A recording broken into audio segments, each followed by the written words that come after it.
रात के लगभग 2:17 तेहरान के एक सुरक्षित सैन्य परिसर के अंदर अचानक सायरन बज उठते हैं। ईरान की रिवॉल्यूशनरी गार्ड के सैनिक दौड़ते हुए एक भूमिगत बंकर की ओर भाग रहे हैं। कुछ ही मिनटों में पूरा इलाका सील कर दिया जाता है। लेकिन हैरानी की बात यह थी कि उस रात कोई मिसाइल हमला नहीं हुआ था, कोई विस्फोट नहीं हुआ था और कोई दुश्मन सेना भी दिखाई नहीं दे रही थी। फिर भी ईरान की सुरक्षा एजेंसियां अचानक हाई अलर्ट पर क्यों चली गईं?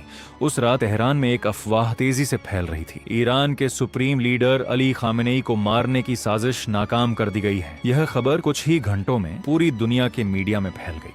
कुछ लोगों ने कहा कि यह इजराइल की गुप्त खुफिया एजेंसी मोसाद का ऑपरेशन था। कुछ ने दावा किया कि इसके पीछे अमेरिका की CIA का हाथ था। लेकिन असली सवाल आज भी वही है, क्या सच में अमेरिका और इजराइल ने कभी ईरान के सुप्रीम लीडर को मारने की कोशिश की है? अगर हाँ, तो वह ऑपरेशन कैसा था? और अगर नहीं, तो फिर दुनिया भर में ऐसी खबरें बार बार क्यों सामने आती रहती हैं?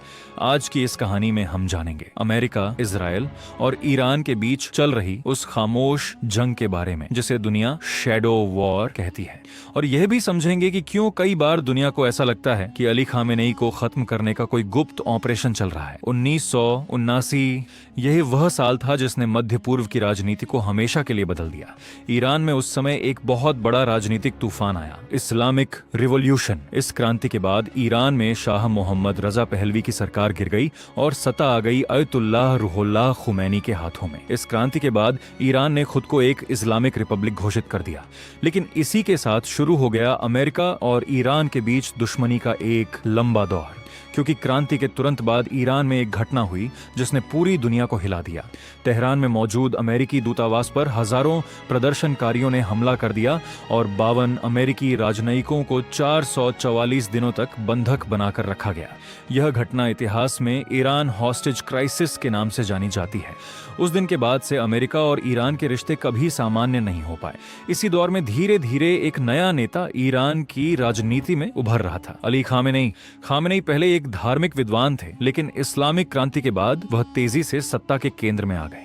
1981 में उन्हें ईरान का राष्ट्रपति बना दिया गया और फिर 1989 में आयतुल्लाह खुमैनी की मौत के बाद अली खामेनेई बन गए ईरान के सुप्रीम लीडर। यह पद सिर्फ एक राजनीतिक पद नहीं है। ईरान में सुप्रीम लीडर के पास देश की सेना, न्यायपालिका, विदेश नीति और परमाणु कार्यक्रम तक का अंतिम नियंत्रण होता है। यानी सरल शब्दों में कहें तो ईरान में सबसे ज्यादा ताकत अगर किसी के पास है तो वह है सुप्रीम लीडर। और यही कारण है कि अमेरिका और इजराइल दोनों की नजर हमेशा इस पद पर रही है। इजराइल के लिए ईरान सिर्फ एक राजनीतिक दुश्मन नहीं है, बल्कि एक ऐसा देश है जो खुले तौर पर कहता है कि इजराइल को खत्म कर देना चाहिए। ईरान लगातार मध्य पूर्व में उन संगठनों को समर्थन देता रहा है जो इजराइल के खिलाफ लड़ते हैं, जैसे हिजबुल्लाह, हमास और कई अन्य मिलिशिया ग्रुप। इसी वजह से इजराइल और ईरान के बीच पिछले कई दशकों से एक छिपी हुई जंग चल रही है। यह जंग आम युद्ध की तरह नहीं होती। इसमें टैंक और फाइटर जेट कम इस्तेमाल होते हैं। इसके बजाय इस्तेमाल होता है गुप्त ऑपरेशन, साइबर अटैक और टारगेटेड असैसिनेशन। इसी शैडो वॉर के दौरान कई ऐसे ऑपरेशन हुए जिनमें ईरान के वैज्ञानिकों और सैन्य अधिकारियों को निशाना बनाया गया। सबसे मशहूर मामला था मोहसिन फखरीजादेह का। फखरीजादेह ईरान के परमाणु कार्यक्रम के सबसे महत्वपूर्ण वैज्ञानिक माने जाते थे। नवंबर 2020 में तेहरान के पास उनकी हत्या कर दी गई। रिपोर्ट्स के अनुसार यह हमला इतना हाईटेक था कि कथित तौर पर इसमें रिमोट कंट्रोल मशीन गन का इस्तेमाल किया गया। हालांकि इजराइल ने कभी आधिकारिक तौर पर इस ऑपरेशन की जिम्मेदारी नहीं ली, लेकिन दुनिया भर के विशेषज्ञों का मानना है कि यह ऑपरेशन मोसाद ने किया था। इस घटना के बाद दुनिया में एक बड़ा सवाल उठने लगा, अगर इजराइल ईरान के टॉप परमाणु वैज्ञानिक तक पहुंच सका तो क्या वह ईरान के सुप्रीम लीडर तक भी पहुंच सकता है? लेकिन असलियत यह है कि अली खामेनेई दुनिया के सबसे ज्यादा सुरक्षित नेताओं में से एक माने जाते हैं। उनकी सुरक्षा कई स्तरों पर होती है। सबसे पहले है IRGC, Islamic revolutionary guard corps. यह ईरान की सबसे शक्तिशाली सैन्य इकाई है। इसके अलावा खामेनेई की सुरक्षा के लिए एक खास यूनिट बनाई गई है जिसे अक्सर सुप्रीम लीडर प्रोटेक्शन यूनिट कहा जाता है। उनकी हर यात्रा, हर मीटिंग और हर सार्वजनिक कार्यक्रम को कई दिनों पहले से योजना बनाकर आयोजित किया जाता है। कई बार तो ऐसा भी होता है कि खामेनेई का असली मूवमेंट गुप्त रखा जाता है और मीडिया मीडिया को फर्जी शेड्यूल दिया जाता है। इसका मकसद होता है किसी भी संभावित हमले को पहले ही रोक देना।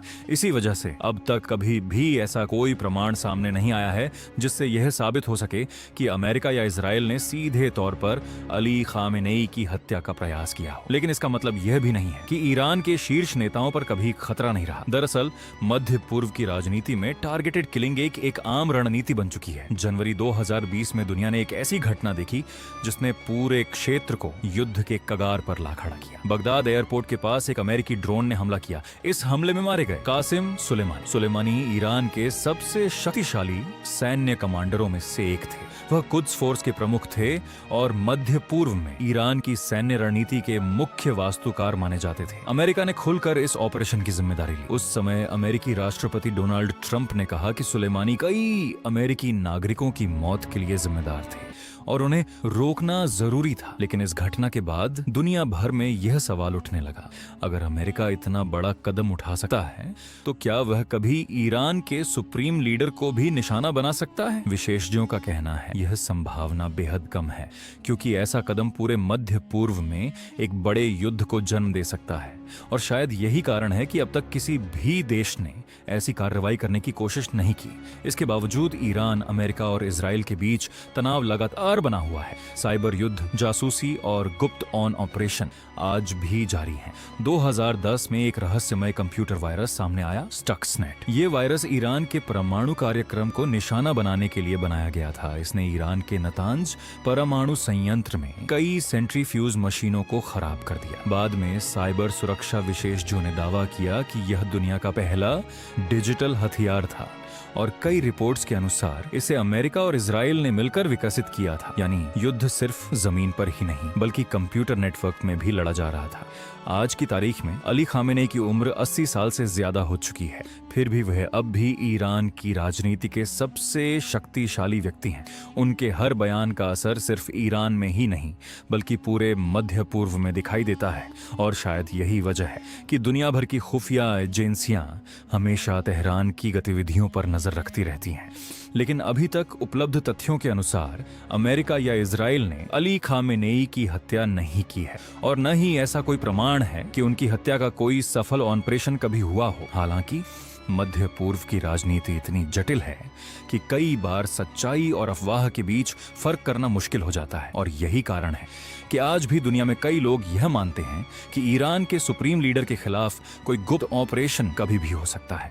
मध्य पूर्व की यह कहानी हमें एक बात जरूर सिखाती है, कभी कभी दुनिया के सबसे बड़े युद्ध तोप और मिसाइल से नहीं बल्कि खामोशी से लड़े जाते हैं। जासूसों की दुनिया में, साइबर हमलों में और उन गुप्त मिशनों में जिनके बारे में आम लोगों को कभी पूरी सच्चाई पता ही नहीं चलती। और शायद इसी वजह से अमेरिका, इजराइल और ईरान के बीच चल रही यह शैडो वॉर आज भी दुनिया की सबसे रहस्यमयी और खतरनाक कहानियों में से एक बनी हुई है, क्योंकि इस युद्ध में कभी भी कुछ भी हो सकता है। और कई बार सबसे बड़ी घटनाएं वही होती हैं जो आधिकारिक तौर पर कभी स्वीकार ही नहीं की जाती। अगर आपको वीडियो से कुछ सीखने को मिला हो तो वीडियो को लाइक करके चैनल को सब्सक्राइब जरूर करें। ऐसे ही वीडियो आपको मिलती रहेगी।